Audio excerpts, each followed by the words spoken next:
Ladies and gentlemen, welcome to Ad Absurdum. I am Alex Adams. And I'm Dallas Kazabuski. And here on Ad Absurdum, we like to discuss things until they become absurd. And because we like to go topical, we are going with, what's our theme today, Dallas? What's our topic? We are talking about holiday traditions. Feliz Navidad, ladies and gentlemen. Oh, well, yes, holidays indeed, in general. Maybe not specifically Christmas, but let's just say the winter holidays, the things that happen around the winter. What's your favorite thing about winter, Dallas? What's your favorite thing about this age of year? Surely it's not the lack of the friggin' 4:30 p.m. sunsets, because that's my least favorite thing. Yeah. Yay, Northern Hemisphere. Love it. I mean, I hate it. No, I don't know. I mean, there's a lot. I personally like colder weather, and I like the fashion associated with that. So that's something.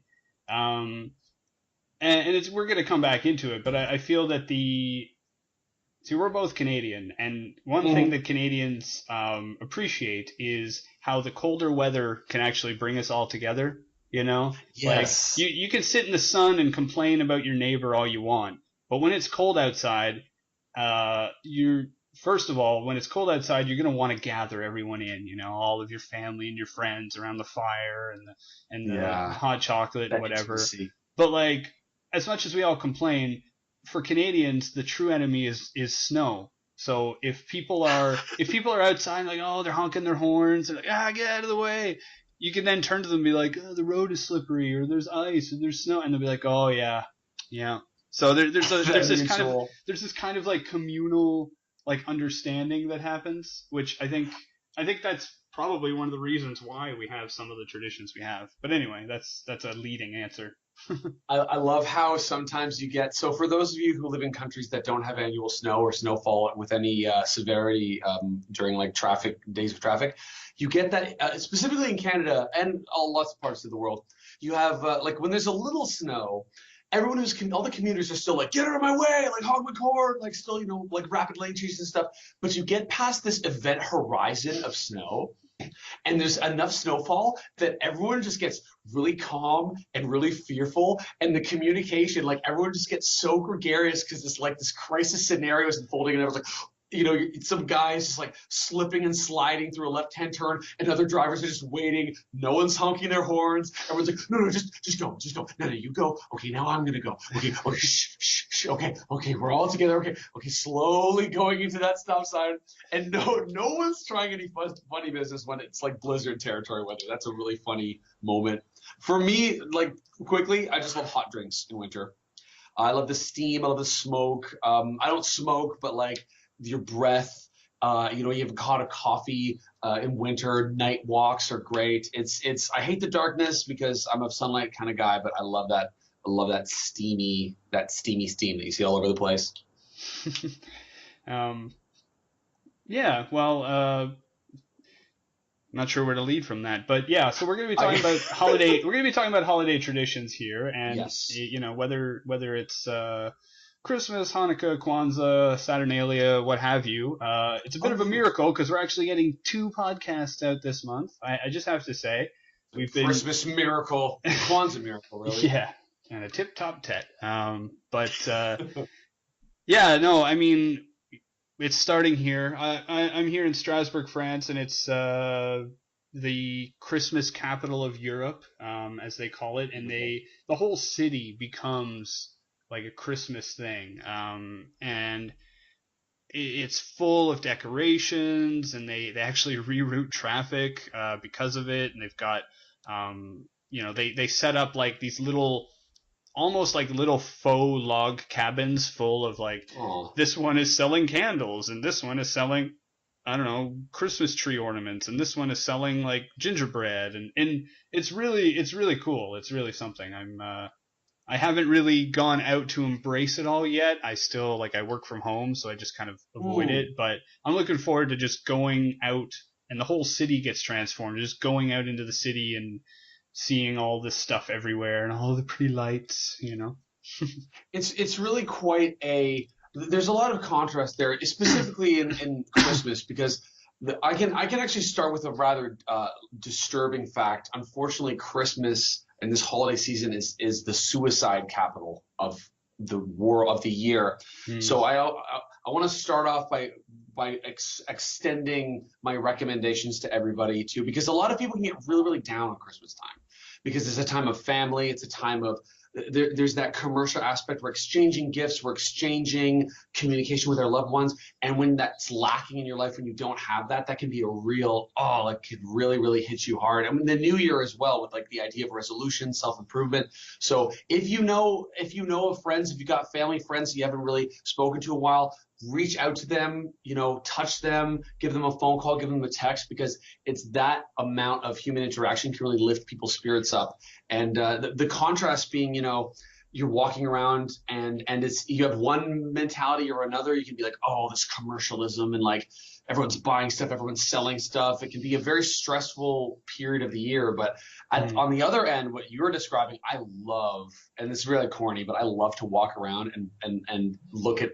See, do you ever in Strasbourg any of those people? I think it's less corny than it is in the West, in Canada and America, but you got those certain houses and you've got that like National Lampoon level of lighting, and it's just like an epileptic radiation coming out at you. I love to see that. You get people just stopping traffic. Look at this, look at that. That's my jam. Yeah, I mean, going off of what you said, another thing related to the dark mood is just, yeah, the weather. I mean, it's it's like, oh, it's 3 p.m. in the afternoon, might as well sunset, and it gets super dark, Yeah. super early. And I mean, for people, I have my job has flexible hours, but like for you going to work and coming home, I mean, you pretty much your whole day is darkness, and the only time it's light is when you're at work and you can't enjoy it. Yes. And so that can be really, really difficult. Yeah. So I'll follow that too. If you're and that's something we're going to get into in a moment. Is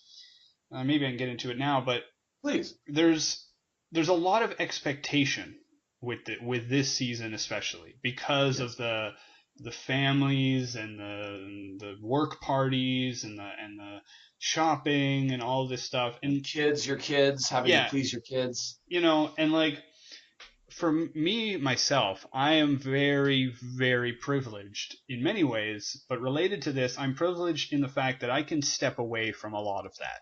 I work from home.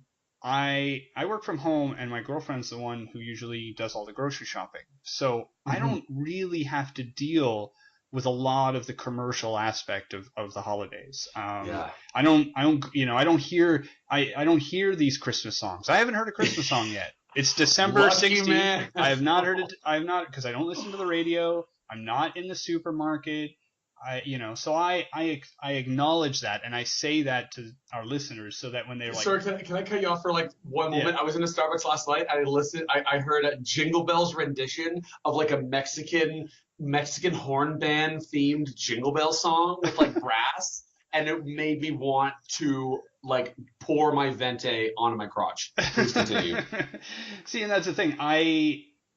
Some of what I'm going to say here is a lot easier for me to accept and do because I'm already removed from it.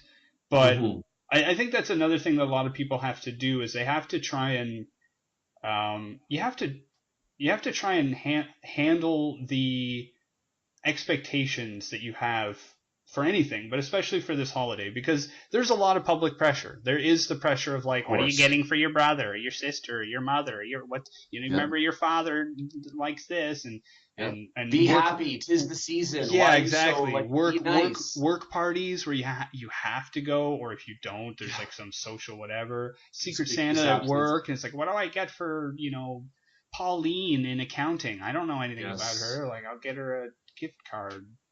I don't know. Oh my God, yeah. So there's all of this stuff, and it's from everywhere, and it's really difficult. So Alex, tell us, what are some of the pressures that you have, and maybe we can later get into how we deal with them. A lot of what I feel personally is to start off with, I loathe being marketed to. I tried to make a concerted effort last year to buy a lot of my Christmas. My family celebrates Christmas. My girlfriend's family are Jewish, so they celebrate Hanukkah. So that's an interesting dynamism there. So I get to sort of be with all of those holiday traditions. But I tried to get a lot of my holiday shopping done in July. Didn't work out because I'm a lazy bugger and I wasn't good with my money that summer. I got a lot of, you know, instead I bought a bunch of hamburgers and whatever. But I hate being marketed to, and I just hate the facile, manipulative nature of they know, and not in a conspiratorial sense, but like they know the companies and such. They know you got to buy stuff. They know you got to buy stuff for men and women and kids and adults. And so there's always this like hokey makeup set perfume crap, and it's on the television, it's on the radio. The repetitive nature of those like 10 to 15 Christmas songs. Michael Bublé rises out of the mist like some sort of demi creature to like vomit forth new renditions of this Christmas miasma. Yes. Interesting fact for you. Mariah, I think it's Mariah. Is Mariah Carey the one who does like the Christmas song that everybody loves? The sings real high, maybe. I think it's her. She makes several €100,000 every year just for the royalties off of that one Christmas song that she does. And I can't remember it right now because I haven't heard it. Oh, All I Want for Christmas Is You. That's what it is. She makes hundreds of thousands of euros a year off of that one song. Ladies and gentlemen, you want to keep those intellectual properties straight, ladies and gentlemen. If you're making a trap song, make a Christmas themed trap song. Get those Xannies for Santa. So you have all of this pressure, and you tried to do your shopping early, but it's difficult. Yes. So what are you doing now to try and like tango around these pressures? You know, you're hit on all sides by marketing. I like to try to meet. So I feel like I have a pretty high tolerance for. I'm an optimistic person. I admit I'm not. I'm like, and I'm a bit of a Pollyanna. I'm going to completely admit that. I like to confront that consumerism because rather than churning away in a sense of, because there's so much, again, and we spoke about this in the past. There's so much cynicism associated with the holidays. There's so much. It is so easy to fall into that feeling of dejection and snide rejection of all of that because it seems so facile. You can sort of spin it either way you want it. If you're a more religious person, you can focus on like the religious aspects of that holiday and sort of maybe get in contact with that. When it comes to specifically gift giving, first of all, I hate cards. I hate Hallmark cards. I think that's like the zenith of facile, hokey, manufactured sentiment. So what I like to do is rather than trying to fork off as much money as I can for something that person might like, I'm big on practical gifts. I love to write letters. I love to write individualized messages, things that people can read that they know that were from me and not from somebody else or from some approximation of what I would like to say that I bought for $3 at a Rexall or a Shoppers Drug Mart. So I'll take an afternoon. I'll take it for about 45 minutes, and it is front loaded. But just writing or typing a few messages, kind words that I want people to know that I care about them and some of the qualities that I respect in them and I'm grateful to them for, and if I can pair that with maybe some chocolate or some flowers or something that I know that they're really gonna like, I feel like coming away from that has sort of been my cure to, because like you go into a mall and it's Christmas, you've got the music, maybe you got a headache, maybe you got the flu, you're tired, you're working, sun setting, right? It's dark. The fluorescence, there's perfume, there's people bustling, maybe there's crying kids. It can get under your skin very easily. So instead of having that be the crucible for which your gratitude and your gift giving is going to be sourced from, this like terrible maze of capitalistic nightmare, if you want to go all Marx on you, just spend some time and think about the people you care about and start from there. And then maybe something might arise from you. If I'm giving something to my uncle, and I know that he's into kung fu movies and he's a strong individual and he's really details oriented and he's a loving guy. Maybe I'll think about, oh, maybe I'll get him, it'll come to my mind, oh, maybe I can get him like a guitar case for his acoustic guitar, or maybe I can buy him some lessons, something that's not from the Bay or whatever, a mall from your world from the country you come from. Something might come when you meditate on the people you love, because that's really what gift giving is about. It's not about the gift itself. It's about the experience of that person opening a gift. I'm wondering when this podcast will be posted, because I just posted something on my social media of a very, very large gift that I gave my girlfriend. And I don't think I'm going to reveal it. Maybe next podcast. You know what I'll do? When she opens it, I'll tell you how it went. But to summarize, spend the time in order to combat that kind of oppressive need to perform. Just spend some time and maybe put some music on and turn your phone off and just some think Mariah about Carey, turn on some Mariah Carey. Turn on some Spanish Jingle Bells themed Starbucks song. No.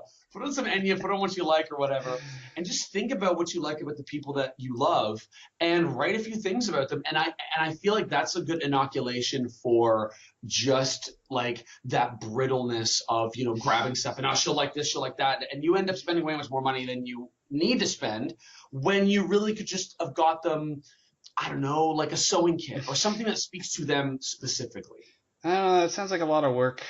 Sounds like a lot of time. You just spend $70 on some BS perfume kit instead. Yeah. No. Well, it's funny. Nick Offerman, who played Ron Swanson in Parks and Recreation, he was in an interview and he was saying, excellent carpenter. Somebody was asking like, oh, you got any romantic romance advice, because he's been married for so long and everything's going well. And he's like, look, people think gift giving or like is so difficult. He's like, here's what you do. Go into your office, go to your printer.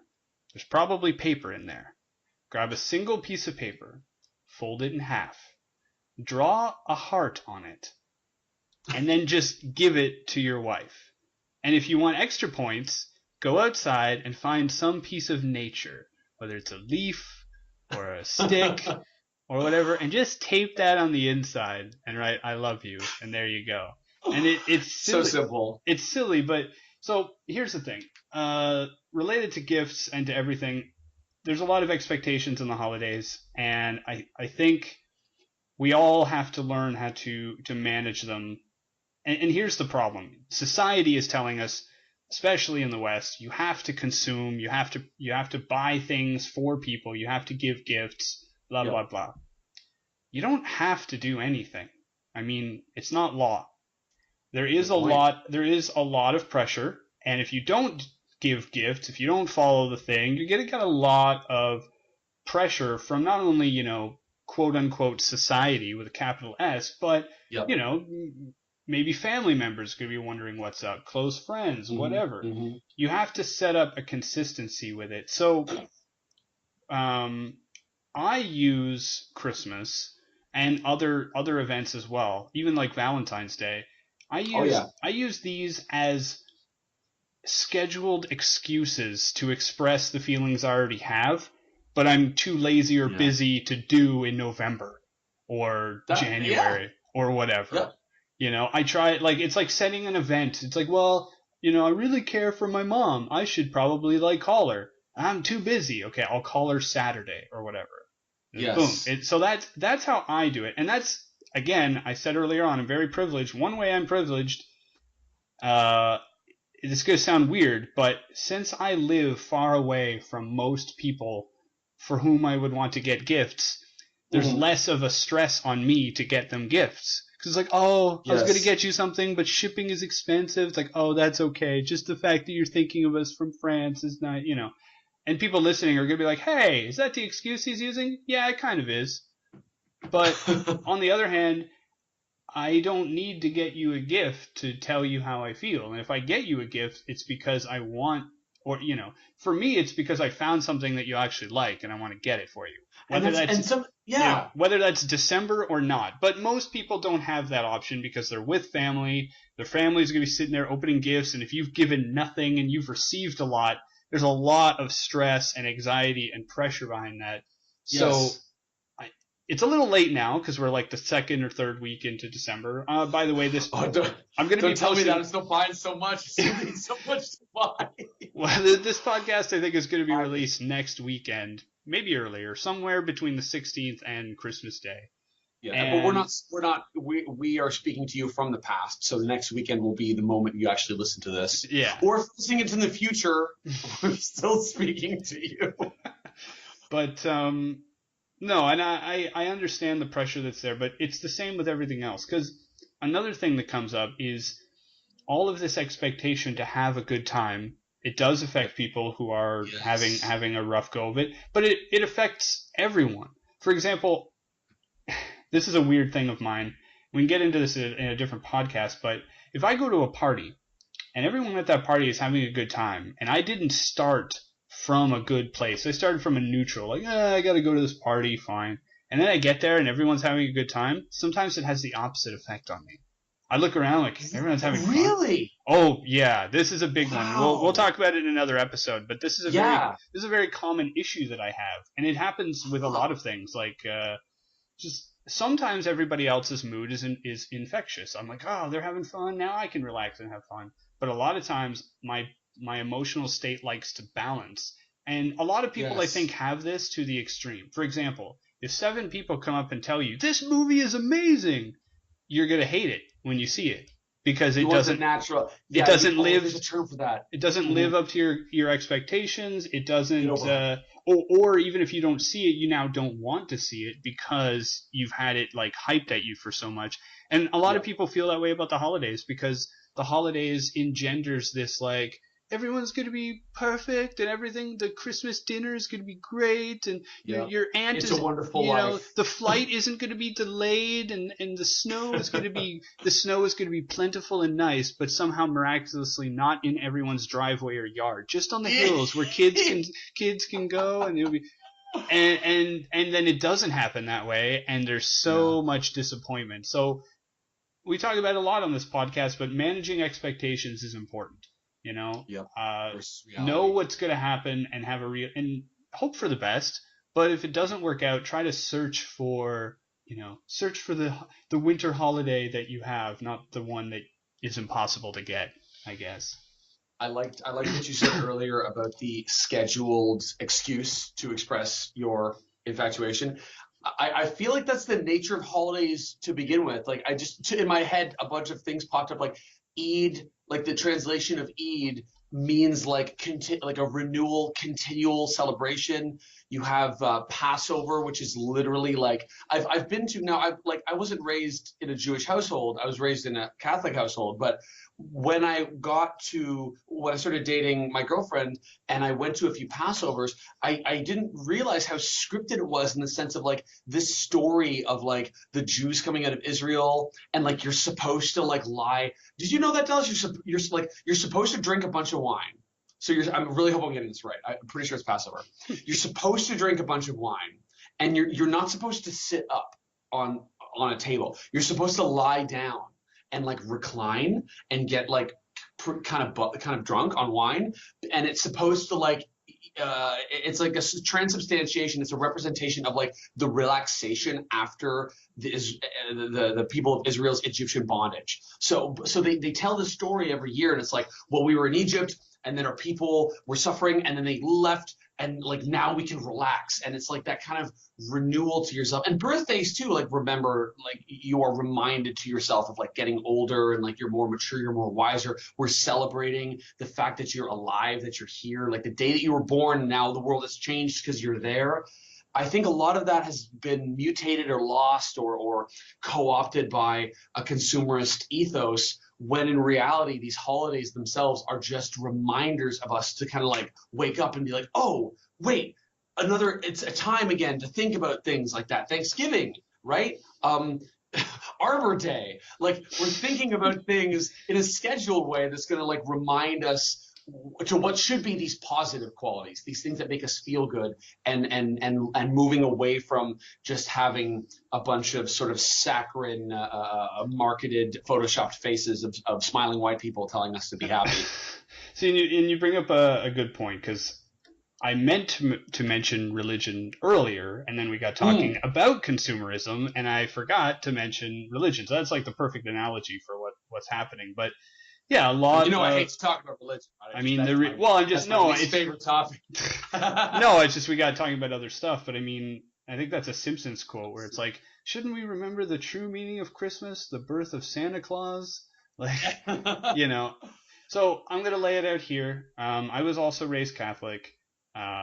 And as a Catholic and as someone who studied as much as he could, very familiar with the Catholic traditions. And what you may hear in my voice now and forward is a kind of neutral, maybe slightly under neutral tone regarding religious celebrations of the holidays. And I want to make it clear, I don't have a neutral tone toward people who celebrate the religions of the holidays. I mean, that's why it's a holiday, a holy day. I grew up in that, and I appreciate that.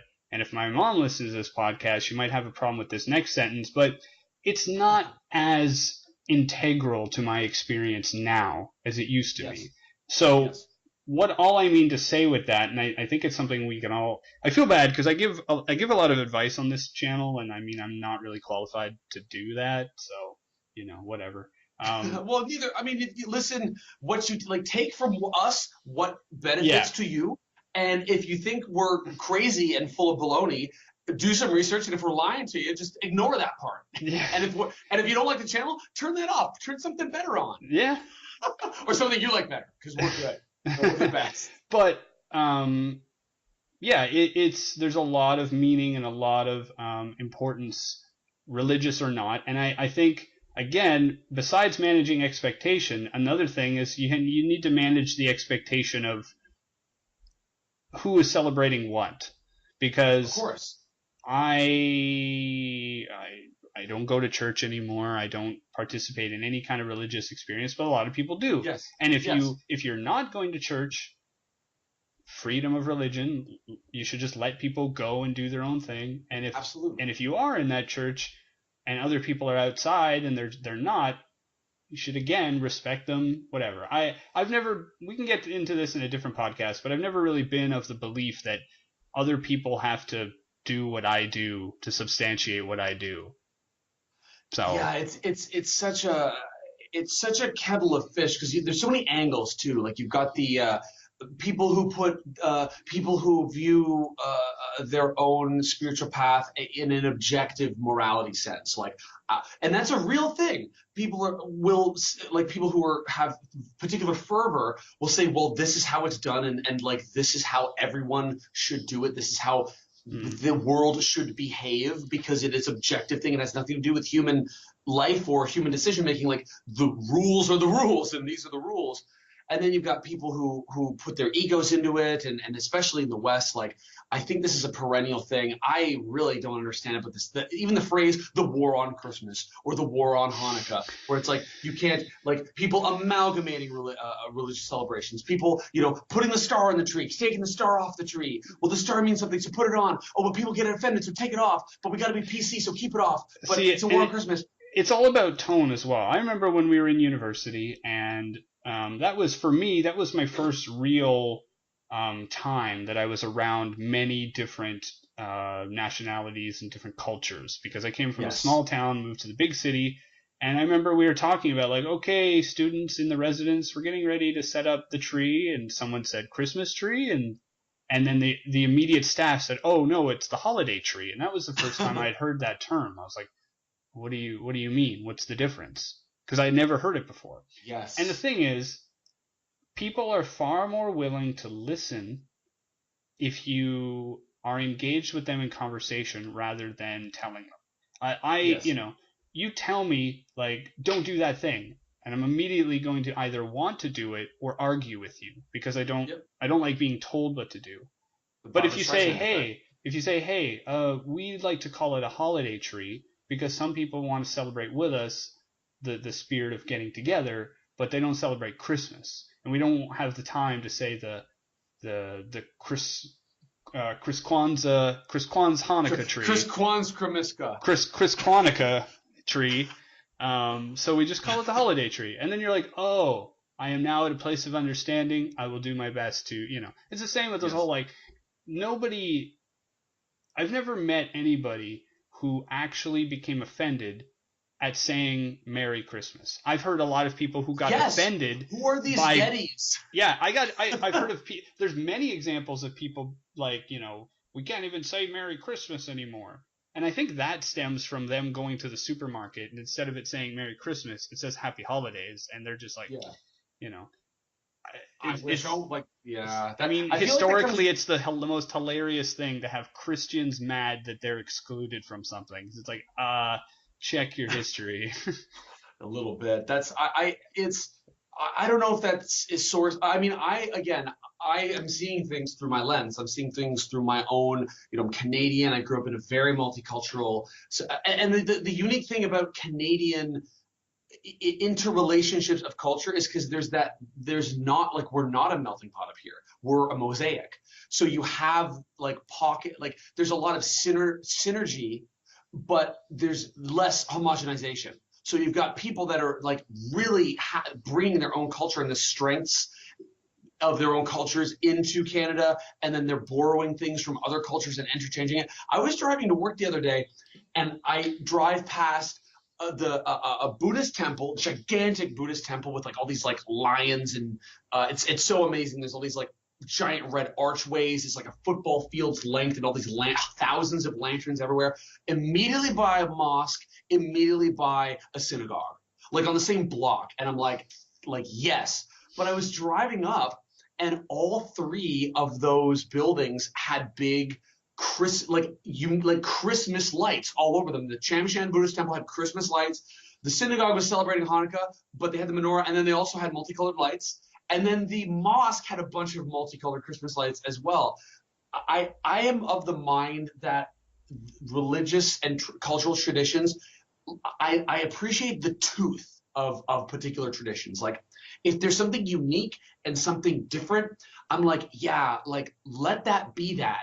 I'm against the sort of homogenization. I think a lot of people can agree of where we just sort of strip all of the unique elements out of a particular religious tradition or cultural tradition, and just sort of make it, we Romanize it like the Roman Empire used to do. You would come into a culture and just, well, we're all speaking Latin now, and this is good and this can serve the Roman Empire, but this is not so good. This can't integrate and throw that away. And it's Jupiter now, or I forget if it was Zeus or which if it was Zeus to Jupiter or whatever. Yeah, yeah. Because we're talking about how people get offended about calling it Happy Holidays or Merry Christmas. I mean, if you know the person is Christian, wish them a Merry Christmas. If you know they're Jewish, wish them a Happy Hanukkah. If you don't know, maybe if you're getting vacation time this winter, going into a vacation, maybe wish them a Happy Holidays. I again, Dallas, I agree. And if someone does say Merry Christmas to you and you don't celebrate Christmas, hopefully they're saying it from a place of have a happy, time off work with your family and friends. Yeah. And they don't know, and maybe they come from a perspective of Christmas. Maybe they're just being jerks. Maybe they just say, Merry Christmas. Oh, you don't celebrate that? I don't care about you. Fine. Please convert. Then you have a right to be upset. But a lot of people, they come from their own perspective. So for them, Christmas is on their mind. Merry Christmas to you. And then you could say Happy Hanukkah to you. Like, it doesn't, a lot of the things that we say, I mean, you and I, Alex, we try to break away from this, but a lot of things that most people say don't actually mean anything. Hey, how's it going? Good. How are you? Fine.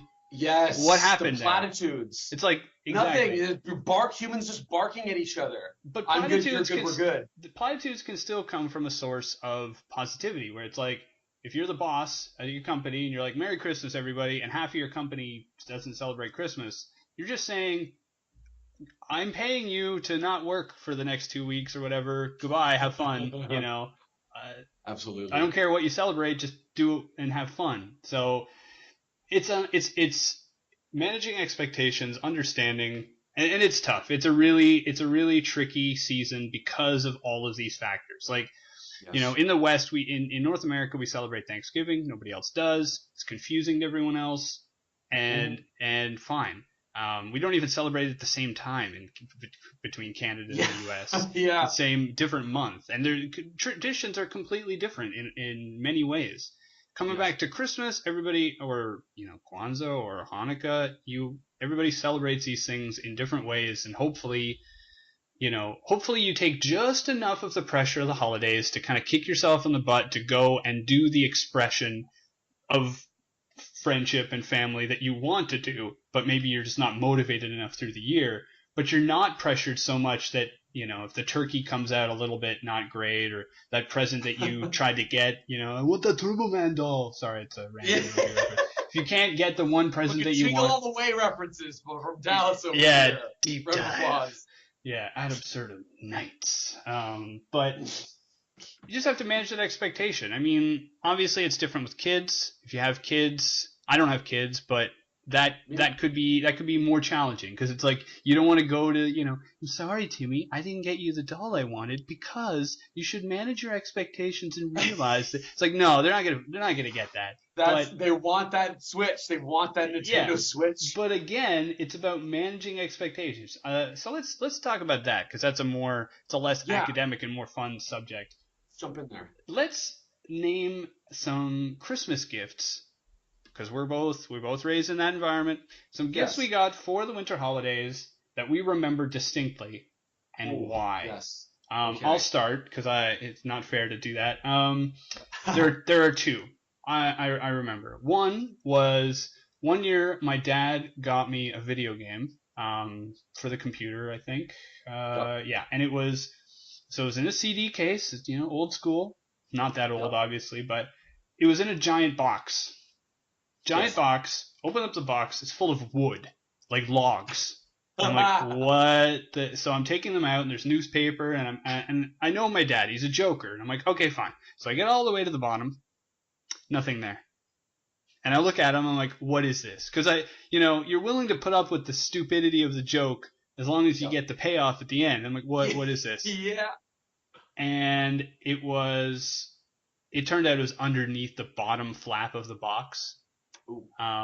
But that was surprising, because that year, especially, we were having a tough time, and I didn't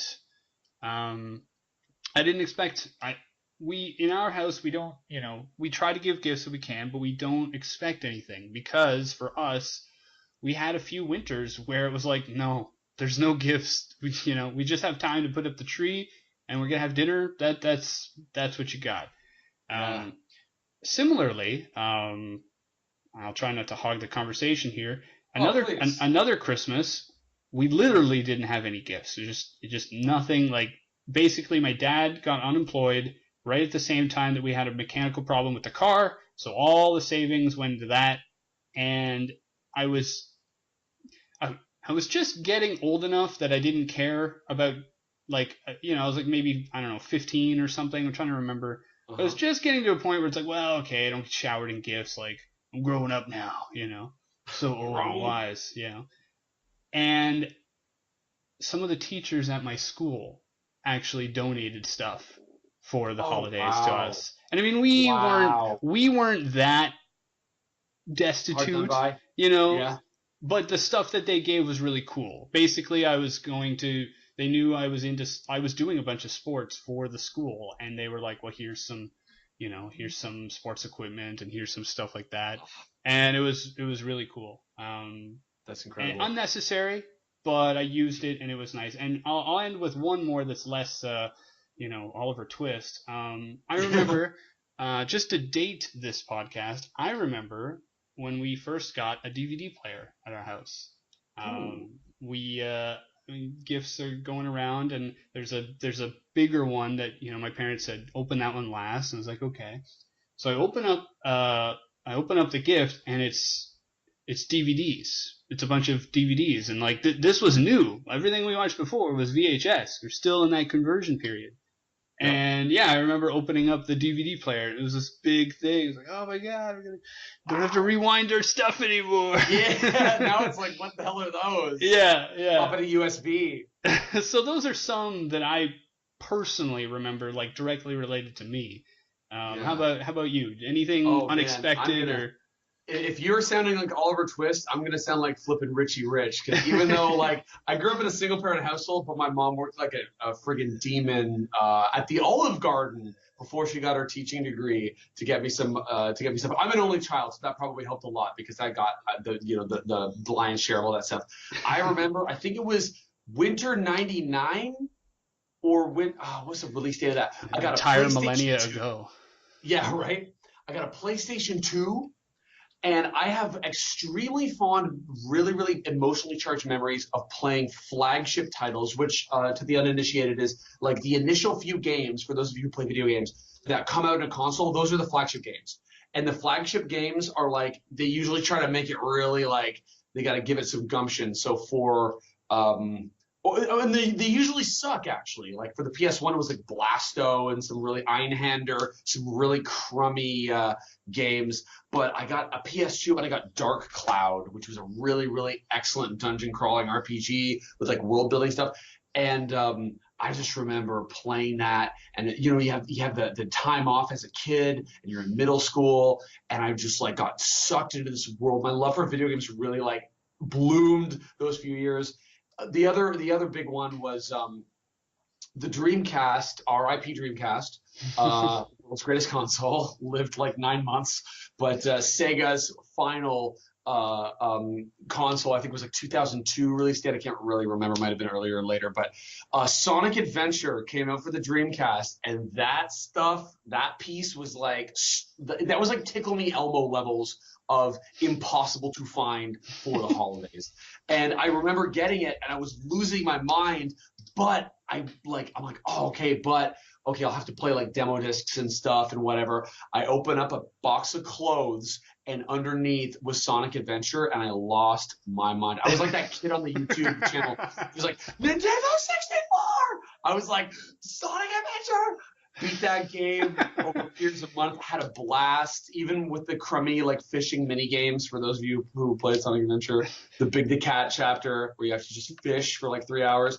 That was a blast. So all of my life has been like, all of my holiday memories are tied in uniquely with like getting a console, getting a new game, and just like hours a day just grinding it out. Just some facts for you. Sonic Adventure came out for the Dreamcast in 1998, and the PlayStation 2 was released in 2000. Thank you.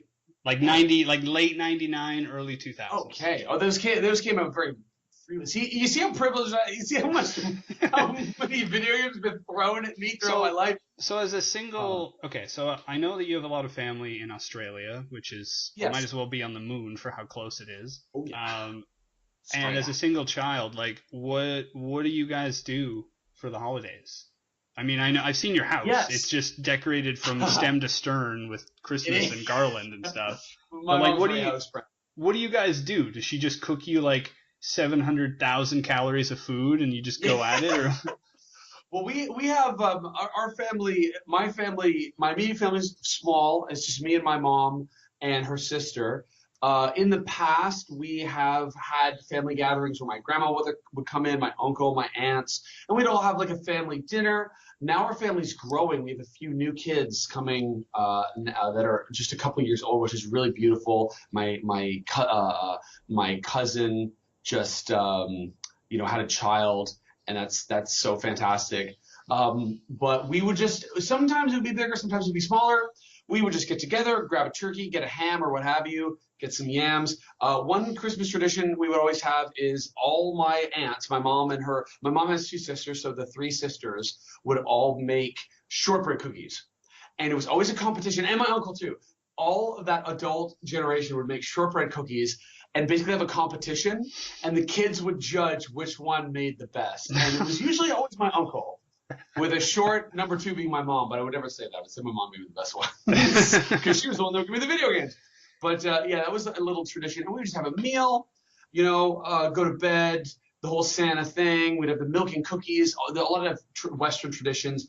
In the West, you'd have now in Britain, it's actually they give Santa brandy and a mince pie because Santa's an adult. In Britain, he wants some alcohol. for that long night. In Canada and America, we would give Santa the milk and the cookies, and he would come back, and they would be like drunk and half eaten.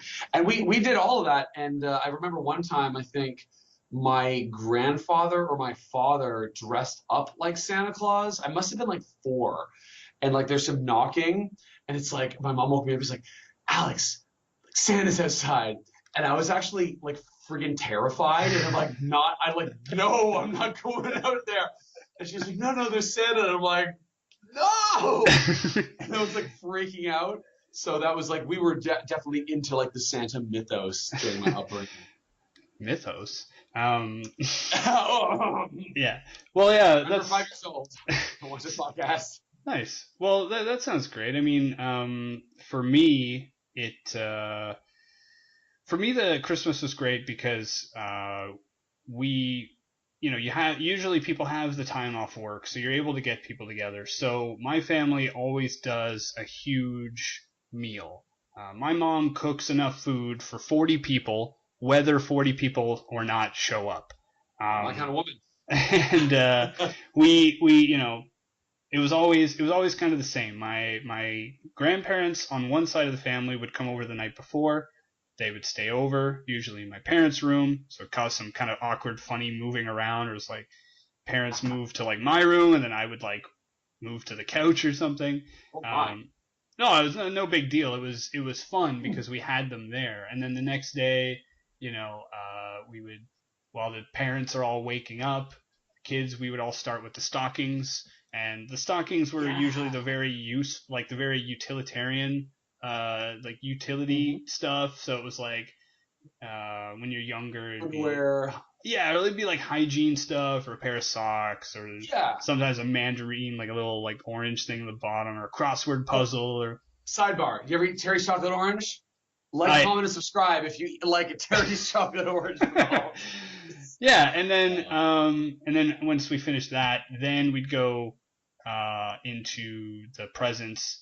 And when that was happening, my mom would make these things called bacon pinwheels. They're basically bread wrapped in bacon and like baked in the oven. Oh, that sounds so good. And we would have some croissant. Now that I'm in France, I have to really lean into it.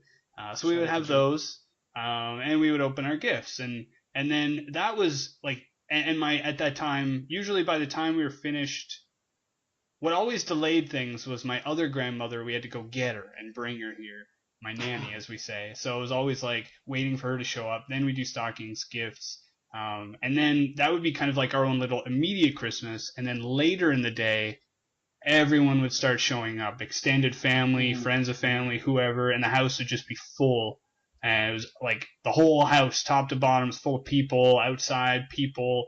And, you always have to make sure you fill up on those croissants early in the day, because you weren't allowed in the kitchen for another like 12 hours. That was also for me. And you could just smell the food everywhere. So, I related memories of gifts just because when you're a kid, that's a lot of like, when you're a kid, usually when you're younger, you don't think about like, this is the time my family can be together. You're like, Dreamcast. Gotta get that gift. Yeah. But as I get older, I mean, now I'm in France, and that's the thing that I miss the most, is just being there with all of them. And I'm not just saying that because they listen to the podcast, but hi guys.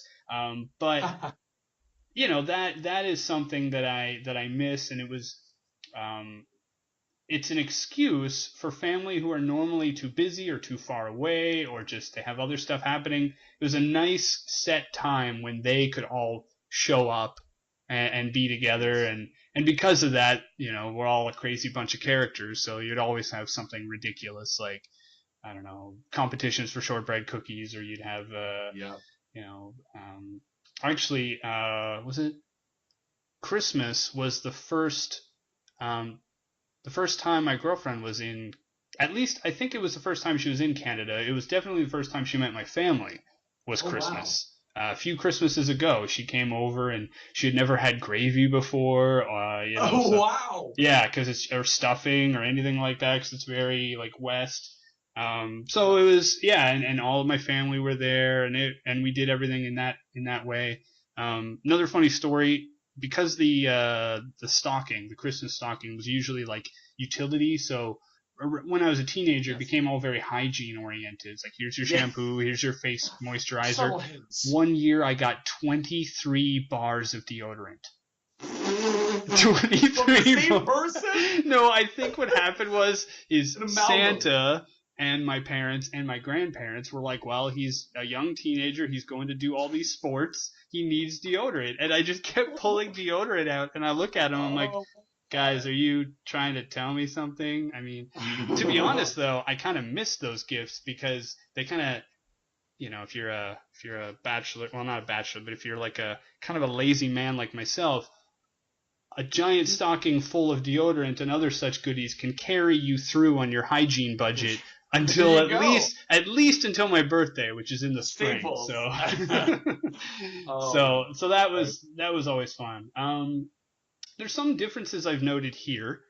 Get into that quickly before we kind of probably bring this to a close. There's some differences here in France. Most people, from what I've heard, don't leave Santa anything. I think that's just part of the non-fattening up of society. That's what I've heard, but I've only really asked like 4 different families, and they're all from this region, so I don't know.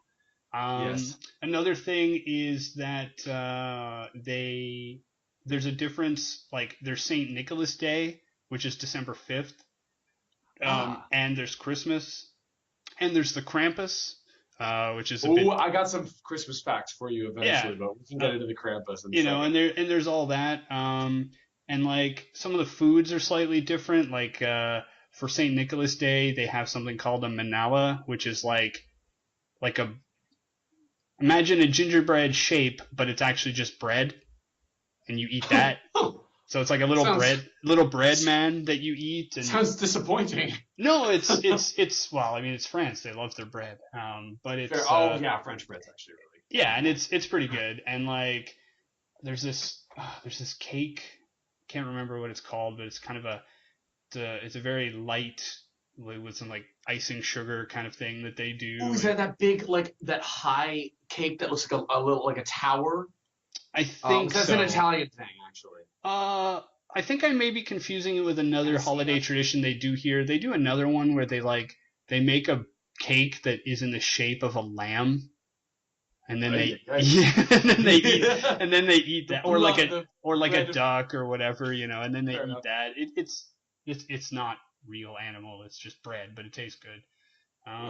But yeah, from like the traditions here are a bit older and a bit, I would say they're subdued in the fact that they're not like, there are people here who have a decoration or two on their house, but it's not crazy elaborate. It's not neon flashing lights. The Christmas market is big and maybe a little bit overwhelming, but and it is it's entirely a marketplace of consumerism, but it's mostly just like, oh, look, there are some like really, like we bought some Christmas tree ornaments. I bought last year I bought a Santa that's sitting in like a little rocket because I like rockets, so it was kind of a thing. And I bought some friends they have a little model village that they're making out of like Lego and stuff. And I bought them like a little traditional Alsatian house from this region of France. Cool. So it's that kind of stuff where it's like it's there, but it's not. They're not yelling at you to come and buy their stuff. You're not hearing jingles of it, so it's nice. More subdued. Yeah, like a lot of, from what I've seen, kind of French traditions. That's cool. Are you ready, Dallas, for some rapid fire weird Christmas facts? I did some light research. All right, check it out. What have you heard of Kentucky Fried Chicken in Japan?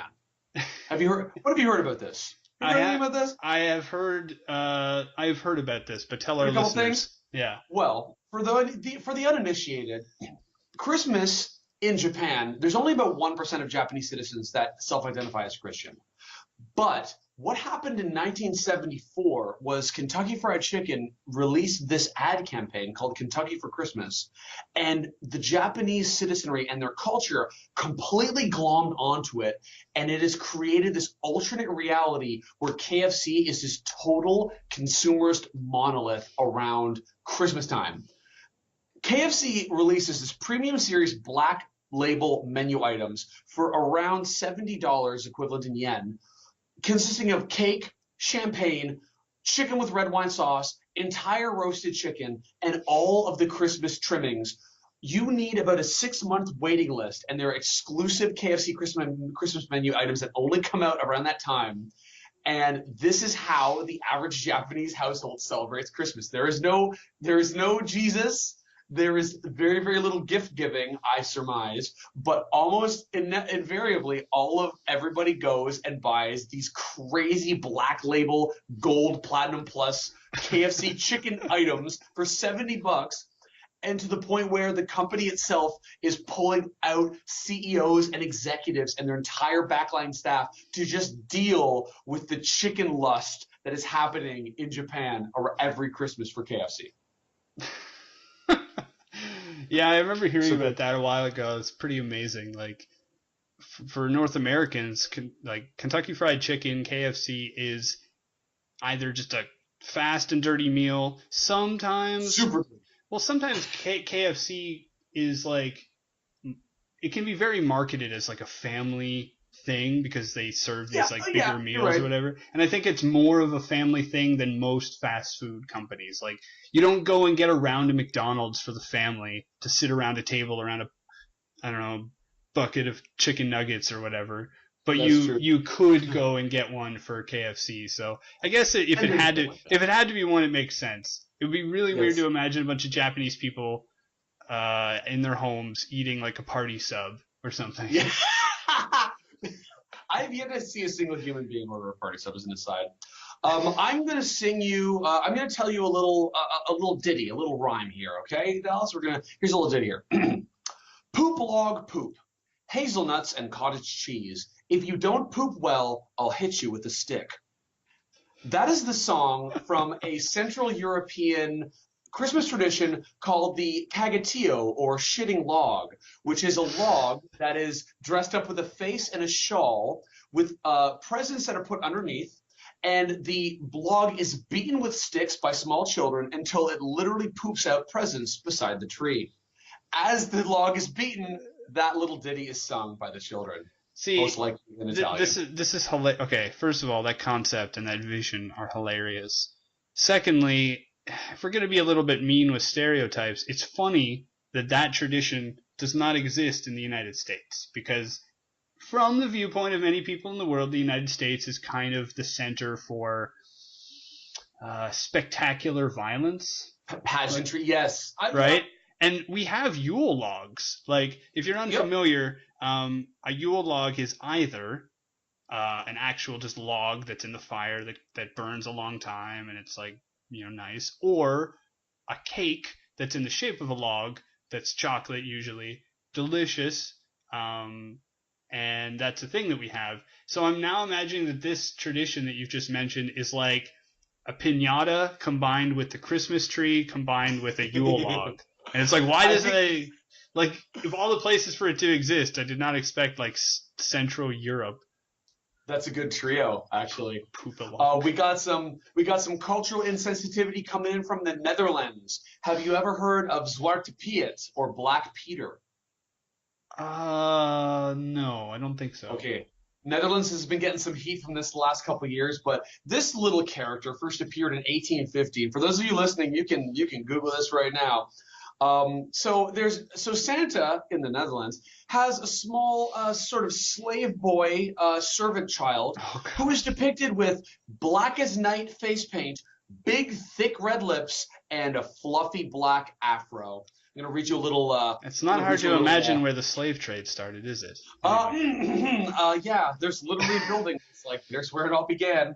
I'm gonna read you a little quote here from a historian here. Zwarte Piet and his equivalents in Germanic Europe originally represented such an enslaved devil forced to assist his captor. Lovely.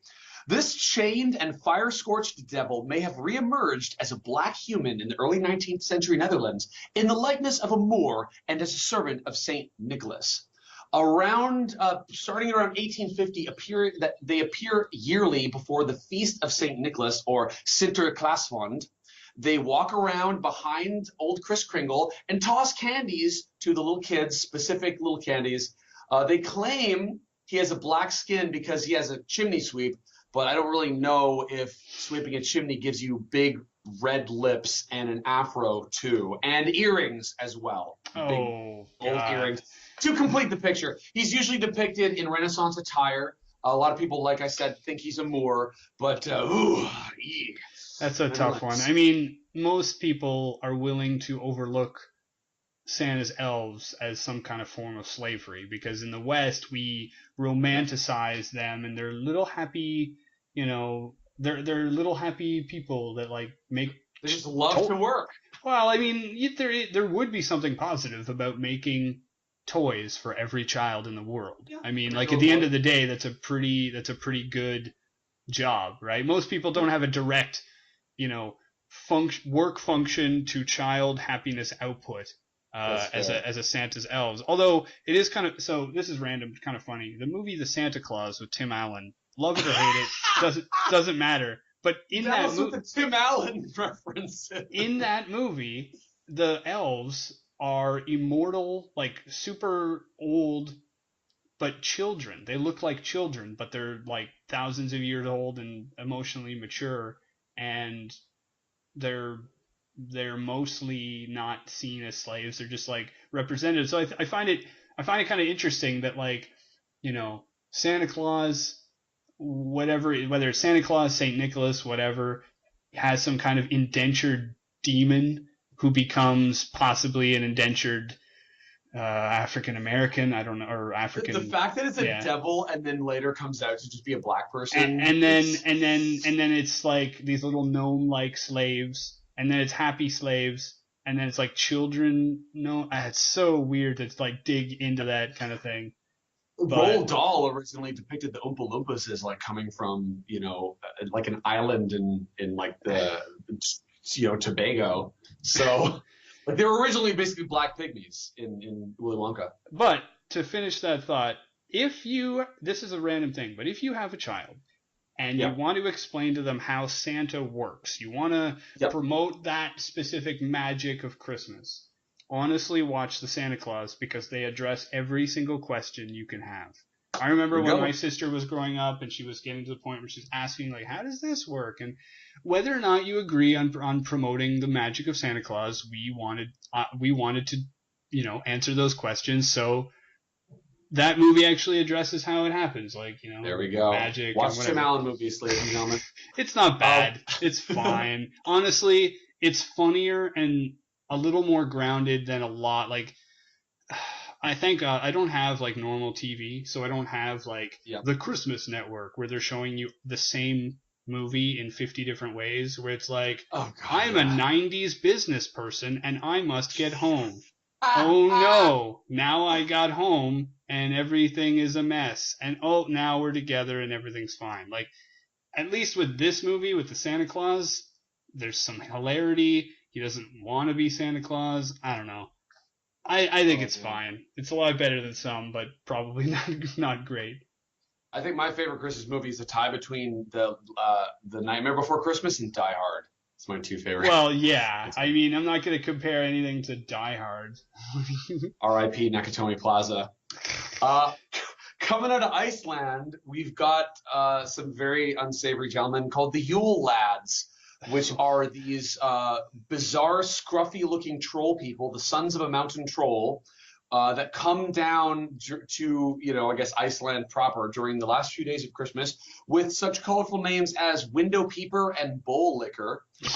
They have with them, they just cause general chicanery. They have with them a giant cat which feasts upon the flesh of children who refuse to buy new clothes before Christmas. So you got to buy those new clothes. Dallas is making a huge face right now. The cat demon will eat your kids, so buy those gosh darn clothes. And or you think catchings. consumerism is bad in the West? Yeah. It's like, oh You always no, hear the grandma will be disappointed in me if I don't buy the gift, or the cat demon will eat me if I don't buy new clothes for myself. Oh, and finally coming in from the rapid fire is the Caganet in Spain, Italy, and southern France, dubbed very accurately as the shitter, which is a nativity scene individual depiction of a man taking a dump who historically or mythologically missed the birth of Jesus because he had to drop a deuce. A lot of the nativity scenes in rural Europe usually are massive and sprawling and take up an entire village. And usually the Caganet is placed in a really inconspicuous zone, much like the elf on the shelf. So with naturally leads to a game called Spot the Shitter. Where is the Caganet in the nativity scene? That is hilarious. There you go. I missed the birth of Christ because I had to take a poop. Like forget your 30 gold coins or whatever, your 17 pieces of silver. I really, oh yikes, too many fish and loaves. I gotta make a loaf. And I will just as my final point, I will just recommend. I think the Krampus, we all know. For those of you who don't know, the Krampus is like an anti-Santa Claus demon, captures your kids, yada, yada, yada. He's like Satan. He takes you down to hell if you're a bad boy. So forget the coal. Like, Krampus is the real deal.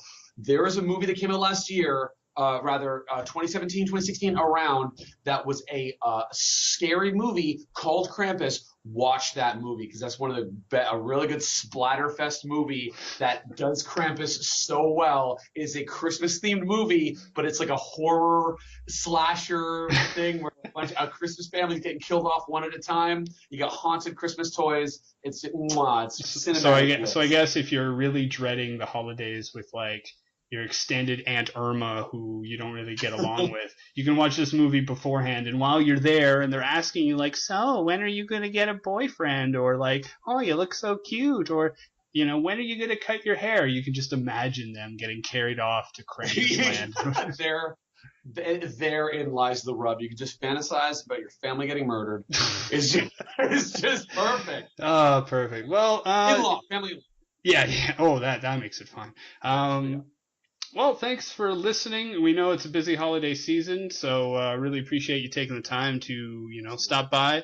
Hopefully, whatever you end up doing, you make it your own, you make it fun, and stay safe out there, depending on where you are. The ice and snow can be quite treacherous, and yeah, we're going to be making more of these in the new year, so feel free to let us know in the comments what you want to hear us talk about, even if it's something completely different to I don't know how different from any of the topics we have covered you could get, but definitely drop us a comment and we'll approach it.